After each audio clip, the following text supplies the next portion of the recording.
Olá, meus amigos. Estou aqui trabalhando de casa, como muitos de vocês, evitando sair por causa do surto de coronavírus. Aqui, o centro universitário onde eu dou aula não está tendo não tem aulas presenciais, as escolas públicas também não têm aulas presenciais, muitas igrejas estão fechando as portas na hora do culto, várias medidas estão sendo tomadas. E eu resolvi publicar um novo vídeo extraordinário essa semana para falar do coronavírus. Mas alguém pode perguntar, por que mais um vídeo? Você acabou de publicar um outro essa semana e, aliás, eu introduzi esse outro vídeo dizendo que eu relutei muito a dar uma opinião sobre o coronavírus, porque, como há muitas pessoas falando sobre o assunto, eu temi ser apenas mais um caindo na rede da sistematização do óbvio. Porém, após publicar aquele vídeo e ver quantas pessoas o assistiram, eu resolvi publicar um outro hoje. Por quê? Por causa de um artigo que eu recebi. Você sabe que nós que trabalhamos no mundo acadêmico não podemos nos dar ao luxo de ficar presos apenas a ler coisas da nossa área. Para que haja uma efetiva interdisciplinaridade, uma comunhão ou um diálogo efetivo entre as diferentes áreas do saber, é importante que eu leia artigos também de áreas que não fazem parte da minha formação. Isso é muito bem-vindo no mundo acadêmico atual.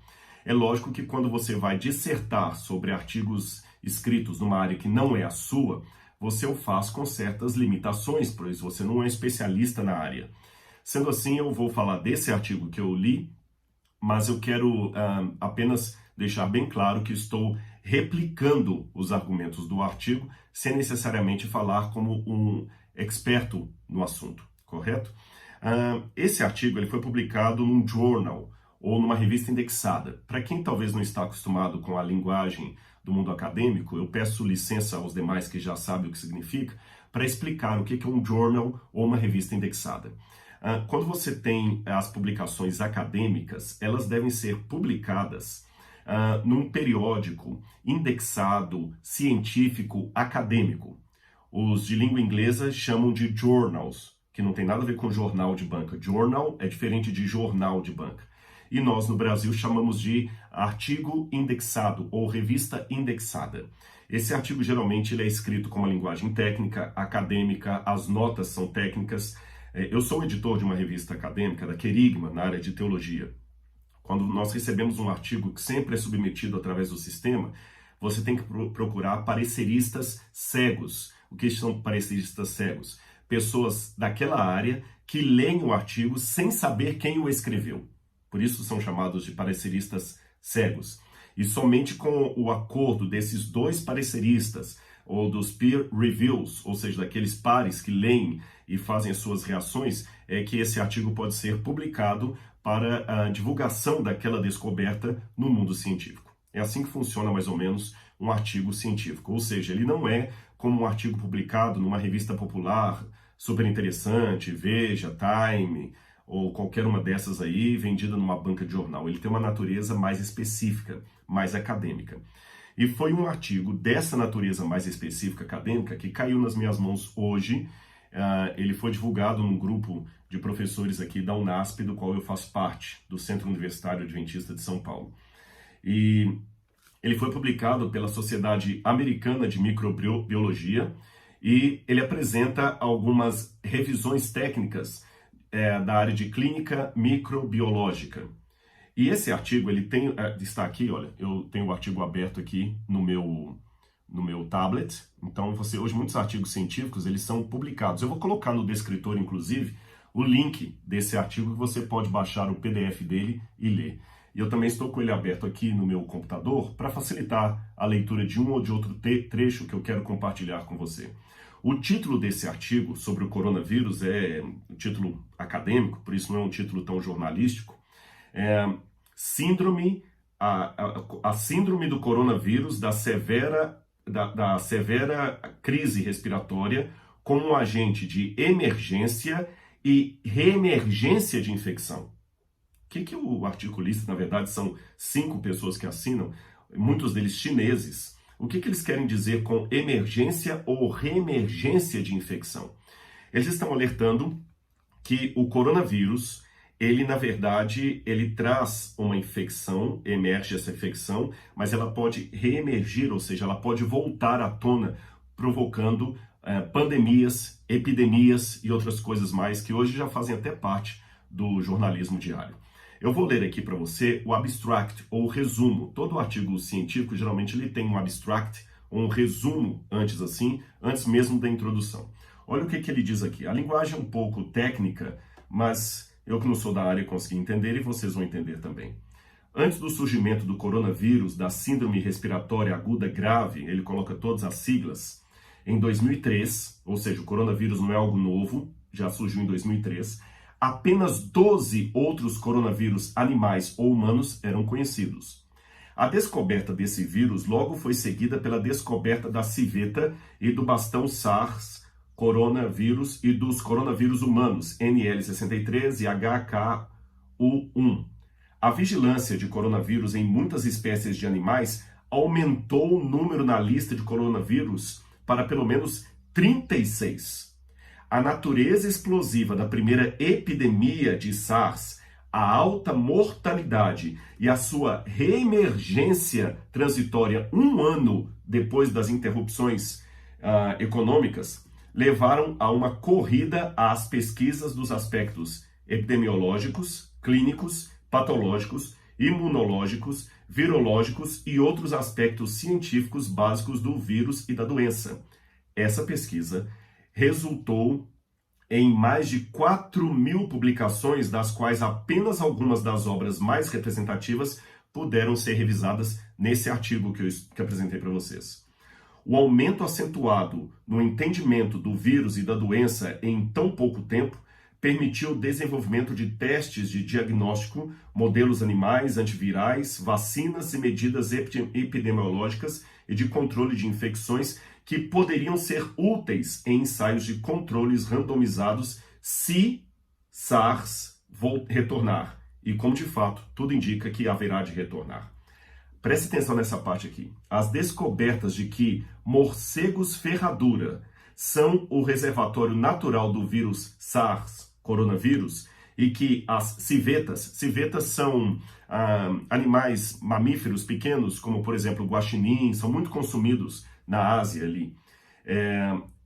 Esses animais são o anfitrião da amplificação e destacam a importância da vida selvagem e da biossegurança em fazendas e mercados que podem servir como centros de amplificação para infecções emergentes. Se você não entendeu a linguagem técnica do artigo, eu vou traduzir para você. O que ele está dizendo aqui é que o coronavírus pode pode ter a sua causa e a potencialidade da sua disseminação por causa dos hábitos alimentares da China. E antes que você pense, se houver algum descendente de chinês assistindo o meu vídeo aqui, antes que você pense que eu quero fazer aqui uma caça às bruxas, vamos agora acabar com os chineses, não. O meu ponto é outro. É que nós vivemos uma patologia moral. Eu chamo de patologia moral, porque ao mesmo tempo que hoje as pessoas atacam sem nenhum respeito os valores bíblicos, religiosos, tradicionais, querem respeito para outros valores que deveriam ser questionados publicamente. Isso é um absurdo. Por exemplo, se alguém é chamado pelo governo para ocupar um cargo de presidência do órgão que controla as bolsas de estudo, e esse homem é cristão, criacionista, vários órgãos de imprensa, vários professores levantaram sua bandeira. Isso é uma ameaça para a ciência, colocar um criacionista religioso conservador num órgão tão importante como o da CAPES. Mas, curioso, será que se colocar um ateu contrário à Bíblia como presidente, aí tudo bem, ele vai ser isento?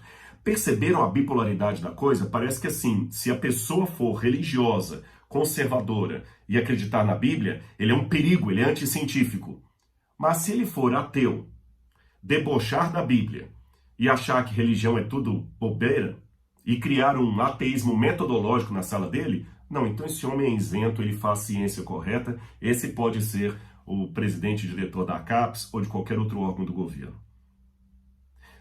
Você percebeu? E você pode estar perguntando, mas o que tem esse exemplo que você está dando a ver com a questão do coronavírus? É que se hoje nós falarmos que, pelas bases bíblicas, está errado comer tudo que se come na China, que pelas bases bíblicas está errado permitir que os índios continuem tendo algumas práticas que eles têm, haverá de surgir muitos antropólogos e sociólogos dizendo, esses crentes missionários querendo mudar a cultura indígena, não respeitando a antropologia dos índios, querendo colocar Bíblia nos índios, querendo colocar agora Bíblia na cultura da China. Devemos respeitar a cultura dos chineses. Se os chineses comem cachorro, comem vaca, comem qualquer coisa que eles quiserem, comem rato, deixe-os comer.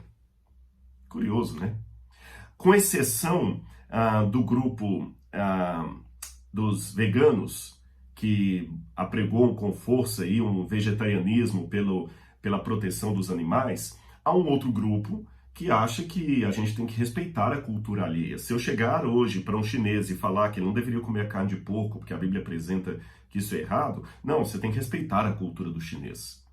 E a gente passa vistas grossas sobre muitas práticas da nossa sociedade que deveriam ser combatidas e questionadas com base numa visão mais conservadora de vida e de sociedade, e nós não fazemos isso. Aí vem um artigo científico e mostra que o coronavírus pode e tem influência direta naquilo que os chineses estão consumindo, comercializando e espalhando pelo mundo. Eu vou ler mais um pedaço do artigo aqui na página 683, para você ver que eu não estou exagerando no que eles dizem. Olha a parte do que eles dizem aqui. Olha como é que o artigo coloca como alerta. Os coronavírus estão bem conhecidos por sofrer recombinação genética, o que pode levar a novos genótipos e surtos, ou seja, o vírus vai se modificando geneticamente. A presença de um grande reservatório de vírus do tipo SARS, coronavírus, em morcegos ferradura, juntamente com a cultura de comer mamíferos exóticos no sul da China, é uma bomba relógio. A possibilidade do ressurgimento do coronavírus e de outros vírus de animais ou de laboratórios e, portanto, a necessidade de uma preparação eficaz para isso é algo que não deve ser negligenciado ou ignorado. O artigo está falando que se nós não falarmos que é errado comer tudo que os chineses estão comendo e não levantarmos contra isso e não percebemos que alguns tipos de carne, de alimentos, são nocivos e que eles estão trazendo mutação genética em alguns vírus e que isto é uma bomba relógio, nós vamos pagar um alto preço. Agora eu posso contar um segredo para você? Esse artigo que eu acabei de ler e mostro de novo aqui, ele não foi publicado agora nesse surto. Ele foi publicado em 2007. Em 2007, já havia um artigo falando que se nós não levantássemos contra alguns hábitos de alimentação do sul da China, isto viraria uma pandemia, e uma epidemia e depois uma pandemia. Palavras que agora você conhece o significado porque estão aí nos jornais. Isto foi publicado em 2007. E o que as mídias fizeram? Nada. O que os cientistas, assim, de maneira mais popular, que escrevem para periódicos, falaram? Nada. O que as indústrias de alimentos falaram? Nada. Eu titubeei a falar de cientistas aqui, porque houve, a bem da verdade, alguns que tentaram alertar aqui, como esses que assinaram, inclusive vários deles chineses. Mas eu digo assim, a grande massa do mundo acadêmico não falou nada. Pelo contrário, eu vejo de novo nessa patologia moral, como eu expressei ao falar da sociedade moderna, às vezes um professor ridicularizando a Bíblia e gravando um vídeo com um baita de um charuto na boca. E falando, não, esse livro não é científico, não é para levar a Bíblia a sério. A Bíblia não é um livro que foi escrito com princípios científicos. E fumando um baita de um charuto aqui, primeiro que eu não sei o que é que o charuto ajuda num vídeo como esse. E segundo, que 99,9% dos artigos indexados, publicados sobre cânceres de pulmão e tudo mais, atribui uma relação tremenda, vetorial, entre a causa do hábito de fumar e aquilo ali. A poluição que o cigarro causa, como que o cigarro faz mal para a saúde. E agora, não só contentes em falar que a Bíblia é anticientífico e fumar, então fumar é científico? A pergunta que eu faço para alguns ateus que acusam a Bíblia de ser um livro pré-científico é científico o seu hábito de fumar? O seu hábito de fumar está corroborado pelas últimas publicações indexadas da ciência que você tão enaltece contra a Bíblia, que você tanto despreza? O seu hábito de fumar maconha e incentivar os seus alunos a fumarem maconha e querer brigar com o governo para deixar a maconha liberada, o hábito de fumar maconha está corroborado pelos artigos científicos? E não me venha com aquela ideia, não, mas a cannabis ela tem função medicinal. Não é disso que eu estou falando. Não estou falando da cannabis como função medicinal. Eu estou falando fumar maconha como vício. Não estou falando de usar cannabis como fim medicinal. Estou falando de fumar maconha como vício, ficar doidão. Tá certo? É isso que eu estou falando. Liberar drogas.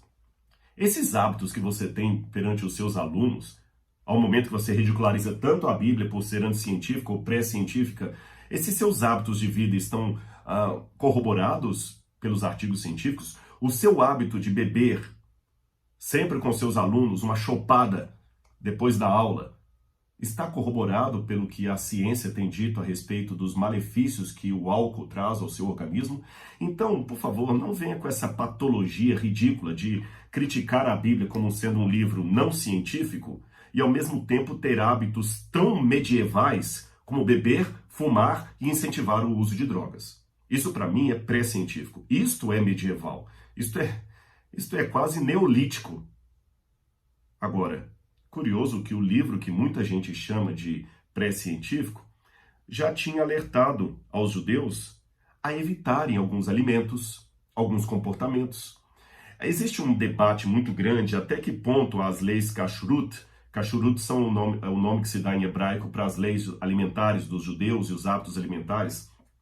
Até que ponto isso faria deles tão singulares no antigo mundo do Mediterrâneo ali, ou do Levante, ou eles eram apenas mais um grupo que seguia aquilo. É claro que eu não vou entrar no mérito da questão aqui, senão o vídeo ficará muito longo. Tem livros dos dois lados, a disputa é grande nesse sentido.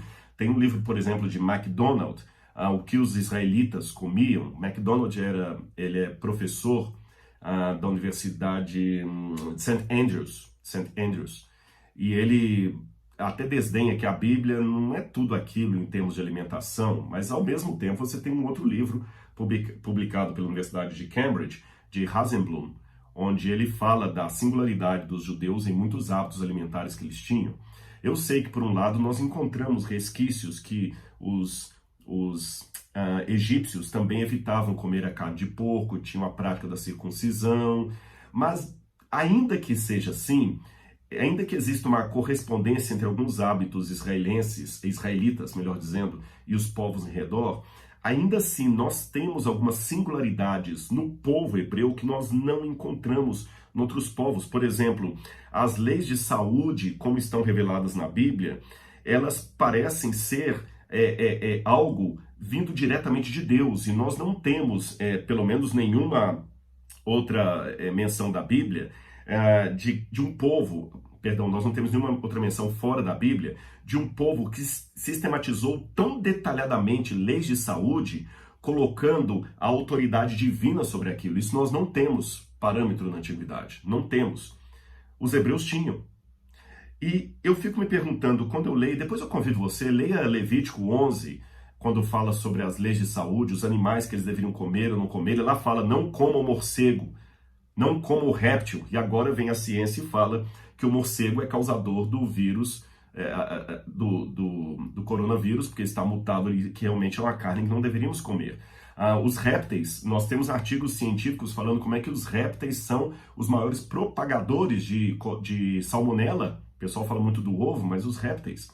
E como Deus, parece que antecedendo muitos artigos indexados, falou com os hebreus, olha, não comam a carne do porco, não comam o peixe que não tem escama, não coma isso, não coma aquilo.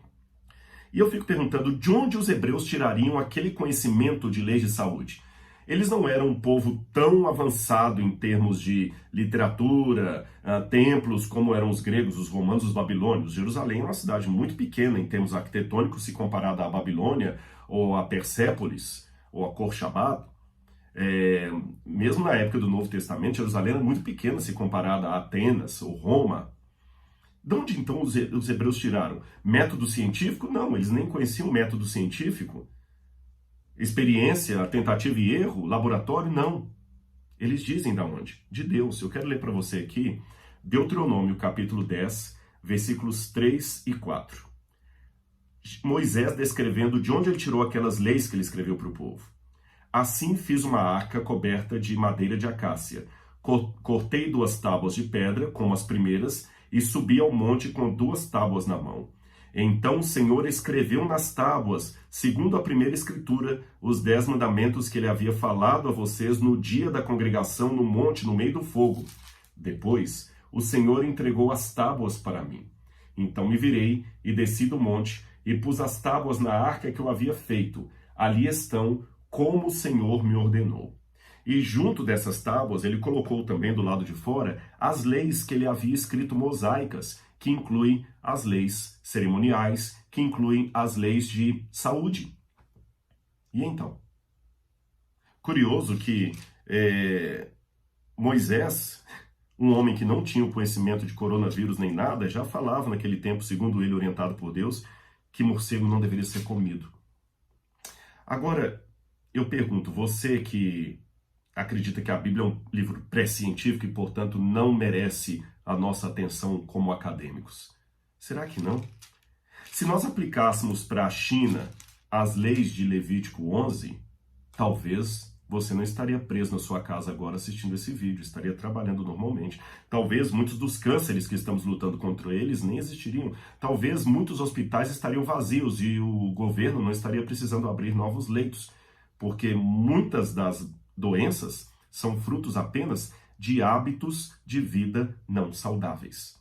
Eu não vou aqui arriscar um número, porque seria muito ingênuo da minha parte, mas eu posso seguramente dizer que um grande percentual dos que estão internados nos cânceres, nos hospitais com os mais diversos tipos de cânceres, moléstias, estão ali por hábitos de vida não saudáveis. E muitos dos problemas que nós herdamos dos nossos pais, dos nossos avós, também se deram aos seus hábitos de vida não saudável. E eu quero terminar esse vídeo aqui dando um recado não apenas para aquele que descrê da Bíblia, mas para você que também acredita na Bíblia. Eu sei que comumente as pessoas dizem que Jesus considerou todas essas leis do Antigo Testamento ultrapassadas, Rodrigo. Não vem com papo de adventista para cá, não. Tem a história do lençol de Pedro lá, que Deus considerou limpas todas as coisas. Desculpe, com muito respeito, eu não vejo assim. Aliás, eu vou dar uma dica até para os próprios adventistas. A adventista que, para enaltecer os 10 mandamentos, fica pejorando a lei cerimonial. Veja que eu estou fazendo uma crítica para os de dentro. Fica pejorando a lei cerimonial como sendo uma lei de 2ª categoria. Não, essa lei que foi cravada na cruz é a lei de Moisés. É aquela lei que realmente era uma lei secundária, não era tão importante como os 10 mandamentos. Não, isso não é bíblico. A lei cerimonial, para começo de conversa, ela não findou na cruz. Ela apenas mudou os seus símbolos e a sua atenção. Eu explico. Hoje você não tem Santa Ceia. O que é a Santa Ceia? Uma lei cerimonial. Você não tem o batismo? O que é o batismo? Uma lei cerimonial. Ou seja, nós também temos leis cerimoniais depois da cruz. Então a lei cerimonial não acabou. A única diferença é que as leis cerimoniais antes da cruz tinham símbolos e direcionamentos que apontavam para o Cordeiro que haveria de vir. E as leis cerimoniais do Novo Testamento têm símbolos e direcionamento que apontam para o Cordeiro que já veio e voltará. Lembra a Santa Ceia? Comam desse pão, relembrando o meu sacrifício até que eu volte. Então é isso, a lei cerimonial ela continua em vigência no tempo da graça. Ela só mudou os símbolos, eu não mato hoje cordeiro mais, e o direcionamento. E, em segundo lugar, a lei cerimonial, ela tem um papel didático até superior, eu espero não ser chamado de herege por dizer isso, um papel didático até superior aos 10 mandamentos, porque os 10 mandamentos mostram o pecado. A lei cerimonial mostra a solução para o pecado. Porque os 10 mandamentos só dizem que é errado matar, roubar, adulterar, desonrar pai e mãe, etc. Mas os 10 mandamentos não mostram onde está a salvação. A lei cerimonial é que mostra o cordeiro morto pelo sacerdote, o sangue derramado. O fato de não podermos comer o sangue hoje, porque a vida está no sangue, e ele derramou seu sangue na cruz do Calvário, está na lei cerimonial. Entendeu? Outra questão. Para você que diz, mas isso tudo é coisa do passado, são sombras, olha o que Paulo disse aqui em 1 Coríntios, capítulo 10, dos versos 23 em diante. Ele discute a questão da carne sacrificada a ídolos. E Paulo diz, se você for à casa de uma pessoa comer, não questione o que ele vai pôr à mesa, não. Mas se ele falar que aquilo foi sacrificado a ídolo, não coma. Por uma questão de consciência, sua e dele. Sabe por quê? Porque, isso depois você pode ler na sua Bíblia, está aqui, porque se você come sabendo que aquilo é algo sacrificado a um ídolo, aquela pessoa não vai entender a sua fidelidade a Deus. Em outras palavras, o que Paulo quis dizer é o seguinte: os de fora conseguem até respeitar a minha diferença religiosa, mas eles não conseguem entender a minha incoerência religiosa. E aí o próprio Paulo fala, olha como é que ele termina isso aqui. Portanto, se vocês comem, ou bebem, ou fazem qualquer outra coisa, façam tudo para a glória de Deus. Ou seja, para Paulo, comida e bebida também faziam parte da doutrina e do estilo de vida cristão após a cruz do Calvário. Veja bem, se Deus anulou todas as leis de saúde do Antigo Testamento, agora pode comer de tudo, não tem nada a ver mais, isso é bobagem de adventista, então por que ele fala que nós devemos comer ou beber para a glória de Deus? Então significa que existe uma forma de comer e beber que não é para a glória de Deus. E qual seria a forma de comer ou beber que não seria para a glória de Deus? Não seria talvez aquela em que eu desonro o templo do Espírito Santo, que é o meu corpo? Eu sei que a exegese do texto é um pouco mais ampla do que leis de saúde, mas estão incluídas ali. E Paulo continua dizendo, não se tornem motivo de tropeço nem para judeus, nem para não-judeus, nem para a igreja de Deus. Ou seja, se eu estou pregando sobre a Bíblia, sobre o discernimento do Espírito, e saio da igreja e tomo um copo de cerveja com os meus irmãos, porque hoje eu faço parte de um grupo de evangélicos mais descolado, que não é mais daquele jeito tradicional, que achava que bebida alcoólica era errado, será que eu estou dando um bom exemplo? Será que se eu como e bebo qualquer coisa de maneira indistinta, sem nenhuma regra, como se tudo fosse para a honra e glória de Deus, perceba, se eu como e bebo de qualquer coisa, como se tudo fosse para a honra e glória de Deus, que exemplo eu estou dando para o mundo? Se eu tenho uma Bíblia que eu digo acreditar nela, de Gênesis a Apocalipse, e essa Bíblia me diz que há alguns alimentos que eu não deveria comer, e eu como eu poderei evangelizar a China, que come de tudo? Como eu poderei dizer para eles que aquilo ali é errado? Os chineses precisam de salvação. E para mim, eles podem ser incluídos nisso que Paulo falou.